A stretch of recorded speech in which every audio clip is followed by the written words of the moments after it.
नमस्कार दोस्तों, संयुक्त अकेडमी में आपका स्वागत है। हम लोग आज जीएस के सेशन में ब्लड पढ़ेंगे, रक्त। हम लोग आज पढ़ने वाले हैं रक्त। हम चाहे कह दे ब्लड, चाहे कह दे रक्त, चाहे कह दे खून, चाहे कह दे लहू, ये सब है ब्लड के पर्यायवाची। तो आप लोग ये जान लीजिए, ब्लड एक तरल संयोजी ऊतक है। Blood is a connecting tissue. Blood एक तरल संयोजी ऊतक है। ब्लड की प्रकृति कोलाइडी है, मतलब ये जो खून होता है इसमें कुछ चीज़ें द्रव की होती हैं, कुछ चीज़ें सॉलिड पार्ट की होती हैं। तो कहने का मतलब ये तरल जो होता है, तरल का विलयन जो होता है वो कोलाइड होता है। इसमें कुछ चीज़ द्रव होता है, कुछ चीज़ सॉलिड पार्ट का होता है। तो ये मतलब समझ लीजिए आप, द्रव में जो लिक्विड वाला पार्ट होता है वो होता है प्लाज्मा, और जो सॉलिड पार्ट होता है उसको कहते हैं कार्पल्स। कार्पल्स का मतलब कणिकाएँ। तो ये जो आपके ब्लड में दिख रहा है, आपके जो ब्लड में ये दिख रहा है कार्पल्स, ये सॉलिड वाला पार्ट है, और ये जो प्लाज्मा है ये लिक्विड वाला पार्ट है। तो आप लोग ध्यान में रखिएगा, ब्लड जो होता है वो लिक्विड और सॉलिड पार्ट मिलकर बना होता है। इसीलिए ब्लड की जो प्रकृति होती है वो कोलाइड होती है। क्या होता है? ब्लड की प्रकृति इसीलिए कोलाइड होती है। ब्लड में लिक्विड और सॉलिड पार्ट होने की वजह से ब्लड की प्रकृति जो होती है वो कोलाइड की होती है। ब्लड में प्लाज्मा जो होता है 55 से 60% के बीच में होता है, और जो कार्पल्स होता है वो 40 से 45% होता है। तो हम इससे ये बात निकाल सकते हैं निष्कर्ष कि जो प्लाज्मा होता है, मतलब कि द्रव वाला पार्ट जो होता है, वो द्रव वाला पार्ट ब्लड में ज़्यादा होता है। ठोस पार्ट के अपेक्षा द्रव वाला पार्ट ज़्यादा होता है, ये 55 से 60% है। और कार्पल्स जो है, कणिकाएँ, सॉलिड मैटर, वो 40 से 45% है। और इस प्लाज्मा में 90 से 92% पानी होता है। बकिया 8 से 10% जो बचता है वो अदर चीज़ें होती हैं, मिनरल्स होते हैं। ठीक, अब हम लोग ये देखते हैं ये प्लाज्मा में क्या चीज़ें पाई जाती हैं। सबसे पहला चीज़, प्लाज्मा में फाइब्रोनोजिन नाम का प्रोटीन पाया जाता है। फाइब्रोनोजिन नाम का प्रोटीन पाया जाता है, और ये प्रोटीन यकृत से निकलता है। ये प्रोटीन कहाँ से निकलता है? यकृत से। आप इसको कह दीजिए जिगर, कह दीजिए आप इसको लीवर, कह दीजिए। एक नाम इसका होता है हेपेट। यकृत का एक नाम होता है हेपेट, इसीलिए यकृत के अध्ययन को हेपेटोलॉजी कहा जाता है। यकृत से ही एक पदार्थ निकलता है जिसका नाम है हिपैरिन। और यकृत से पित्तरस निकलता है। यकृत से पित्तरस निकलता है जो कि पित्ताशय में संचित होता है। यकृत से हिपैरिन निकलता है जो कि हमारे शरीर में ब्लड को थक्का बनाने से रोकता है। नहीं तो हमारे शरीर में ही ब्लड का थक्का बन जाए और ब्लड का संचार ना हो पाएगा तो हमारी डेथ हो जाएगी। तो आप ध्यान रखिएगा, यकृत से हेपैरिन नाम का पदार्थ निकलता है जो कि हमारे शरीर के अंदर ब्लड को थक्का बनाने से रोक देता है। इसीलिए यकृत को हमारे शरीर की प्रयोगशाला कहा जाता है, और यकृत के अध्ययन को हेपेटोलॉजी कहा जाता है, क्योंकि यकृत का एक नाम हेपेट होता है। यकृत बहुत से सारे पदार्थों को निकालती है, इसलिए यकृत को हमारे शरीर की प्रयोगशाला कहा जाता है। चलिए अगला पार्ट हम देखते हैं, प्लाज्मा में और क्या पाया जाता है। प्लाज्मा में फाइब्रोनोजिन पाया जाता है और प्रोथर्म्बिन पाया जाता है। प्रोथर्म्बिन ये भी प्रोटीन है। फाइब्रोनोजिन और प्रोथर्म्बिन ये दोनों प्रोटीन मिलकर ब्लड को शरीर के बाहर थक्का बनाने में मदद करते हैं। ध्यान से आप लोग सुन लीजिए बात। फाइब्रोनोजिन और प्रोथर्म्बिन प्रोटीन ब्लड को शरीर के बाहर थक्का बनाने में मदद करते हैं और ब्लड का थक्का विटामिन के सहायते मतलब विटामिन के द्वारा होता है और ये दोनों क्या करते हैं, ब्लड को थक्का बनाने में मदद करते हैं। एक प्रश्न और ये बनता है, अगर इस ब्लड के प्लाज्मा में से फाइब्रोनोजिन नाम का प्रोटीन निकाल दिया जाए तो जो ब्लड का हिस्सा बचता है वो कहलाता है सीरम। डॉक्टर जब भी कोई किसी का ब्लड टेस्ट करता है तो उस ब्लड के सीरम से ही टेस्ट किया जाता है और ब्लड के प्लाज्मा में से फाइब्रोनोजिन नाम का प्रोटीन निकाल देने पर जो बचता है ब्लड का हिस्सा वो कहलाता है सीरम और लेबोरेटरी में इसी सीरम का जांच किया जाता है, जो रिजल्ट डॉक्टर हमको बाद में देता है। चलिए अगली बात ये बनती है, हमें बात करते हैं ये जो प्लाज्मा है इस प्लाज्मा का रंग कैसा है। तो प्लाज्मा का रंग ये जो है ये भाई रंगहीन है या हम कह दें हल्का पीला है, हल्का पीला है।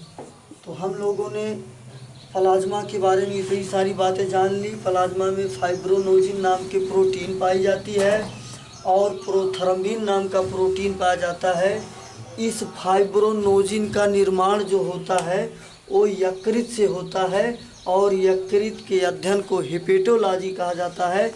यकृत से हिपैरिन नाम का प्रोटीन पदार्थ निकलता है जो शरीर में ब्लड को थक्का बनाने से रोकता है और यकृत से ही पित्त रस निकलता है जो कि पित्ताशय में संचित होता है। यकृत को हमारे शरीर की प्रयोगशाला कहा जाता है और ये जो प्रोटीन पाए जाते हैं फाइब्रोनोजिन और प्रोथर्म्बिन ये जो होती हैं हमारे ब्लड को शरीर के बाहर थक्का बनाने में मदद करती हैं। और अगर हम लोग ये बात देखते हैं ब्लड के प्लाज्मा में से फाइब्रोनोजिन को निकाल देते हैं तो जो बचता है ब्लड का हिस्सा वो कहलाएगा सीरम और डॉक्टर इसी सीरम से ही जांच करता है। इतनी बात हुई प्लाज्मा से। और प्लाज्मा ये ब्लड का लिक्विड वाला जो हिस्सा है वो होता है।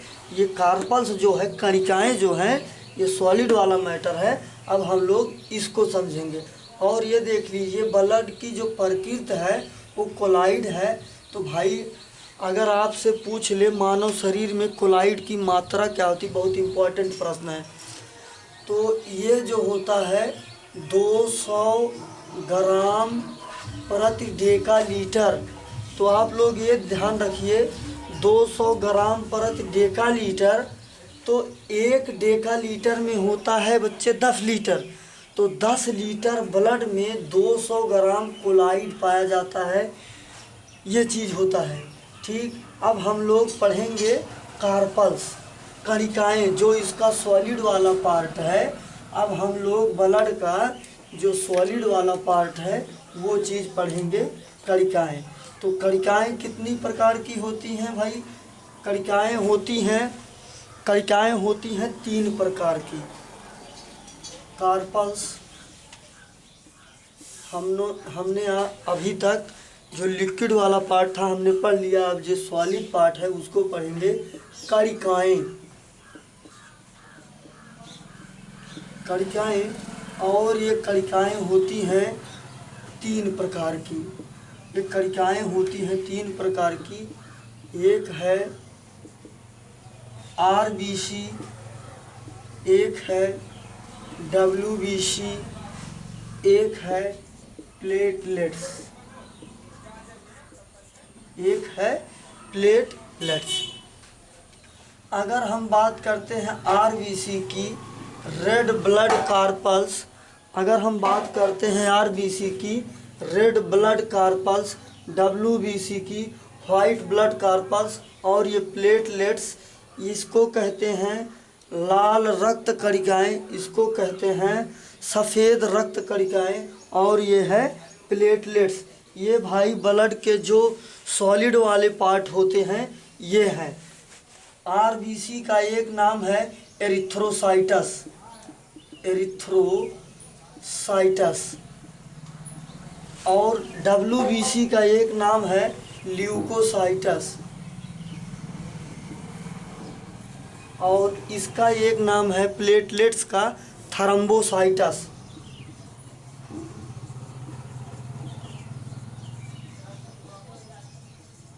थर्मोसाइटस। कभी कभी ऑप्शन में एक नंबर में देकर आरबीसी ना लिखकर इनके ये नाम लिखकर बना देता है, तो आप इनके ये नाम ध्यान रखिएगा।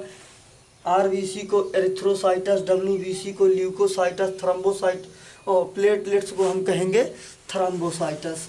चलिए हम ये बात कर लेते हैं कि ये बता दीजिए आरबीसी की संख्या कितनी होती है। तो बच्चे ब्लड में लगभग आरबीसी की संख्या होती है 50 लाख। और अगर आपसे पूछ ले डब्ल्यूबीसी की संख्या कितनी होती है, तो डब्ल्यूबीसी की संख्या होती है 10,000। अगर आपसे पूछ ले ये बता दीजिए कि ये जो प्लेटलेट्स होते हैं ब्लड में, इनकी संख्या लगभग कितनी होती है, तो इनकी संख्या होती है लगभग 2 लाख। जैसे कि इन आंकड़ों से आप अनुमान लगा सकते हैं, यहाँ पर आरबीसी 10 लाख है, डब्ल्यूबीसी 10,000 है, और प्लेटलेट्स 2 लाख है। तो आप अनुमान लगाकर ये कह सकते हैं स्पष्ट कि इस सॉलिड पार्ट में जो तीनों पार्ट है इसमें सबसे ज़्यादा एरिथ्रोसाइटस है। कहने का मतलब आरबीसी है। अगर आरबीसी है तो कितने परसेंट है, लगभग सॉलिड पार्ट का 55% है। ध्यान रखना बच्चे, ध्यान रखना ध्यान रखना बच्चे, ब्लड का लगभग 95% क्या है भाई, एरिथ्रोसाइटस है, आरबीसी है। तो कहने का मतलब ये कि इसकी मात्रा बहुत ज़्यादा है। आप ध्यान रखना ब्लड का 40 से 45% सॉलिड पार्ट है, इस सॉलिड पार्ट में 95% ये एरिथ्रोसाइटस है। एक प्रश्न ये बनता है बच्चे, ध्यान रखना, अगर आपसे पूछ ले आरबीसी रेशियो डब्ल्यूबीसी कितना होगा, बहुत इम्पोर्टेंट प्रश्न है भाई ये होता है 600 रेशियो 1 का रेशियो। ध्यान रखना 600 रेशियो 1 का रेशियो। चलिए हम अगला बात कर लेते हैं इनके समय की, ये लगभग कितने दिनों तक जिंदा रहते हैं। भाई ये लगभग 120 दिन तक जिंदा रहता है। इसका कार्यकाल जो होता है आरबीसी का 120 दिन होता है, और इसका 2 से 4 दिन होता है, और इसका होता है 7 दिन। कितने दिन, 7 दिन होता है। इसका 120 दिन, इसका 2 से 4 दिन, और इसका 7 दिन होता है। चलिए अब अगला बिंदु हम लोग ये देखते हैं, ये पूछ ले इनका आकार कैसा होता है। हमसे अगर ये कोई पूछ ले कि इनका आकार कैसा होता है, तो हम इसका आकार बता देंगे भाई, इसका आकार होता है गोलाकार। आप गोलाकार तो जानते ही हैं ऐसे। और इसका आकार अनिश्चित होता है भाई। अनिश्चित मतलब कोई फिक्स नहीं होता है।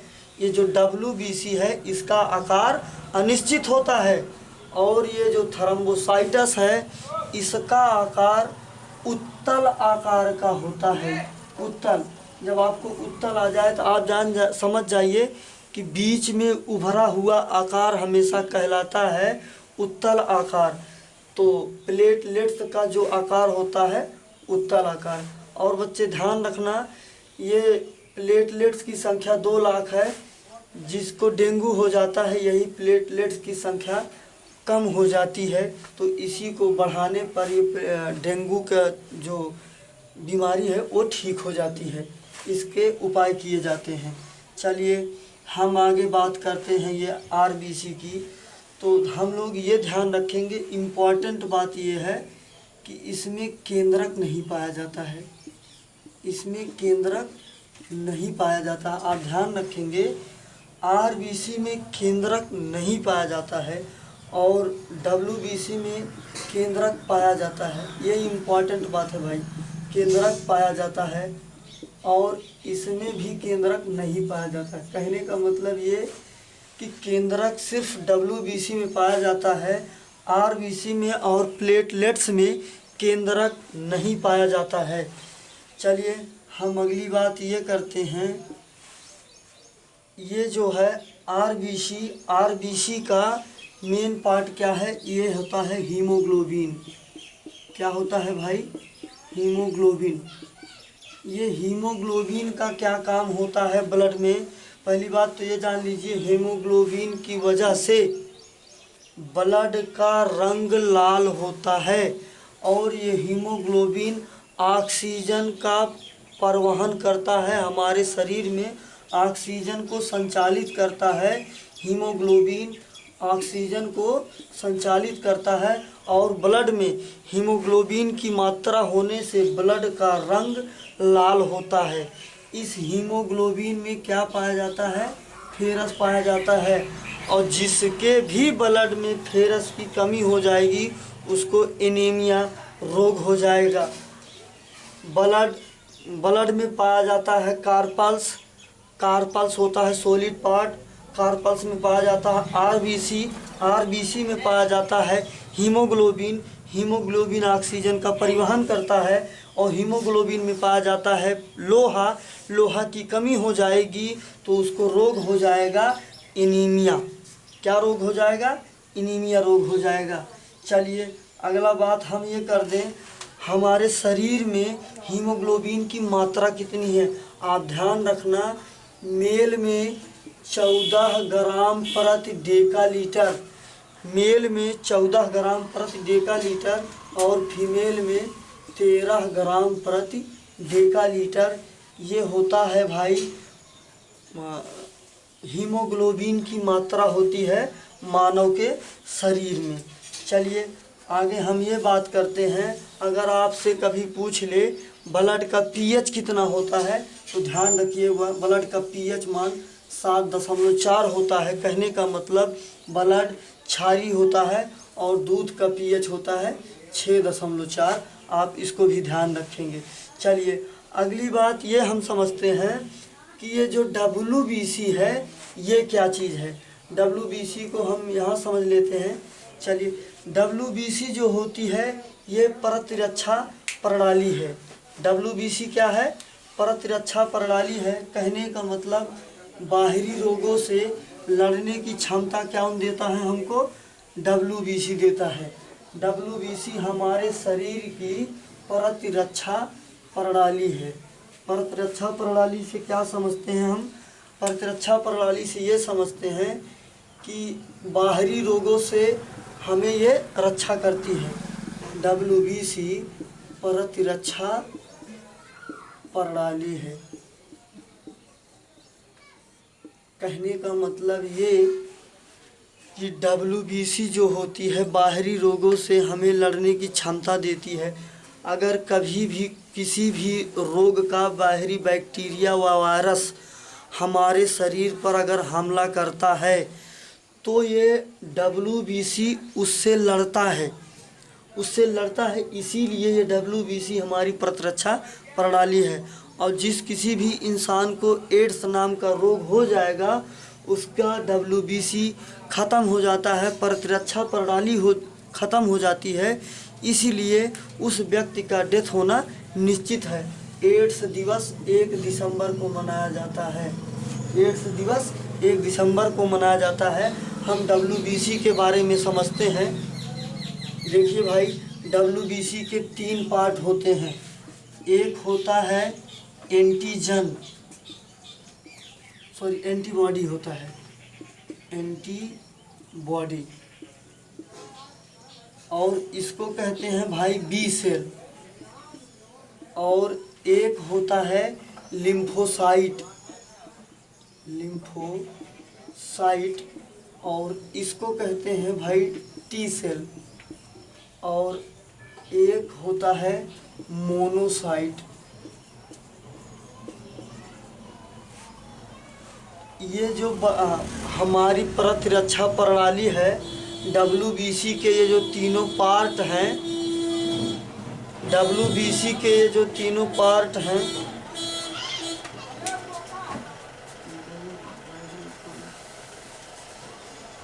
सॉरी गाइज, थोड़ा रोड डिस्टर्बिंग। चलिए, WBC के जो 3 पार्ट हैं, antibody, lymphocyte, monocytes, D cell, T cell और मोनोसाइट। तो भाई जब भी कभी कोई बाहरी वायरस या बैक्टीरिया का हमारे बॉडी पर हमला होता है, तो ये जो एंटीबॉडी होता है वो हमें संकेत करता है कि कोई बाहरा वायरस या कवा कुछ भी होगा जो हमारे शरीर को नुकसान पहुंचाएगा, ये क्या कर देगा, संकेत करता है। और ये जो टी सेल होता है ये उसको मार देता है। और ये जो मोनोसाइट होता है, जो मरा हुआ बाहरी बैक्टीरिया या वायरस है, मोनोसाइट इसको अपने आप में चिपका लेता है, चिपका के उसको ख़त्म कर देता है। ये मोनोसाइट है भाई। और ध्यान रखना, सबसे बड़ी WBC